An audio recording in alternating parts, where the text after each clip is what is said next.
Olá, essa é a terceira aula dos casos reais dentro do capítulo Estequiometria.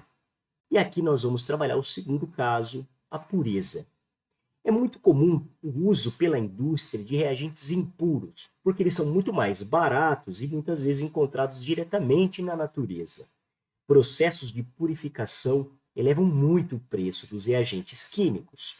Acompanhe o exemplo do hidróxido de sódio, produzido pela Merck, e a soda cáustica, que é encontrada em alguns supermercados. É notável a diferença de preço, uma vez que processos de purificação envolvem técnicas e profissionais gabaritados para tal. O mesmo ocorre também com alguns medicamentos. Quanto maior o grau de pureza, maior será o preço. Nós podemos definir a pureza, então, como sendo o quociente entre a substância pura ou a substância de interesse e a amostra. Essa amostra ela contém, além da substância de interesse, algumas impurezas. Multiplicando esse quociente por 100, nós temos porcentagens de pureza para reagentes. Acompanhe agora alguns problemas sobre o tema pureza.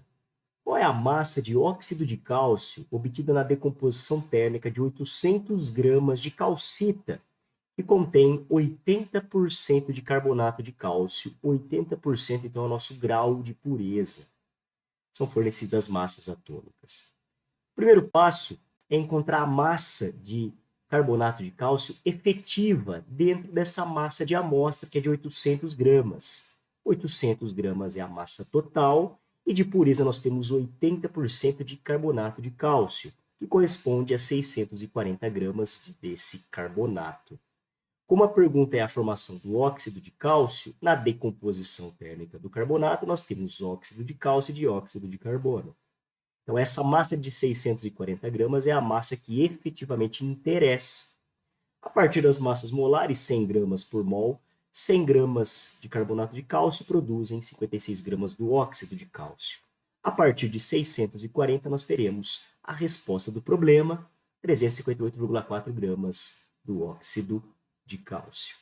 Já no segundo problema, nós temos: deseja-se obter 180 litros de gás carbônico medidos nas condições normais, pela calcinação de um calcário que tem 90% de pureza.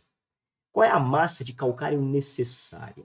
Então, no primeiro passo, nós vamos calcular a massa de carbonato de cálcio necessária para produzir os 180 litros de CO2. A partir da equação química balanceada, nós temos a massa molar do carbonato de cálcio, 100 gramas por mol, 1 mol 100 gramas, e o volume molar, 22,4 litros por mol, 1 mol 22,4 litros. Para produzir 180 litros de CO2, são necessários 803,57 gramas de carbonato de cálcio puro. Como nós vamos partir de um material, de uma amostra com grau de pureza de 90%, então essa massa pura ela corresponde a 90%. 100% seria a nossa amostra utilizada para a produção dos 180 litros de gás carbônico, o que equivale a 892,85 gramas do carbonato de cálcio impuro. E para finalizar, um problema 3, uma outra abordagem sobre pureza. O gás hilariante, o N2O, pode ser obtido pela decomposição térmica do nitrato de amônio. Se de 4 gramas do sal, esse 4 gramas é uma massa de amostra, obtivermos 2 gramas do gás hilariante, qual é a pureza do sal dadas as massas atômicas? No primeiro passo, então, nós vamos descobrir a massa do nitrato de amônio, que é responsável pela produção desses 2 gramas de gás hilariante. Pelas massas molares, 80 gramas de nitrato de amônio podem produzir 44 gramas de N2O. Para a produção de 2 gramas, serão necessários 3,636 gramas de nitrato de amônio puro. Porém, nós temos uma amostra que corresponde a 4 gramas. Portanto, 4 gramas seria o total, e correspondente aí ao nitrato de amônio, nós temos 3,636, o que dá um grau de pureza de 90,9%. Se você chegou até aqui, muito obrigado e até a próxima aula.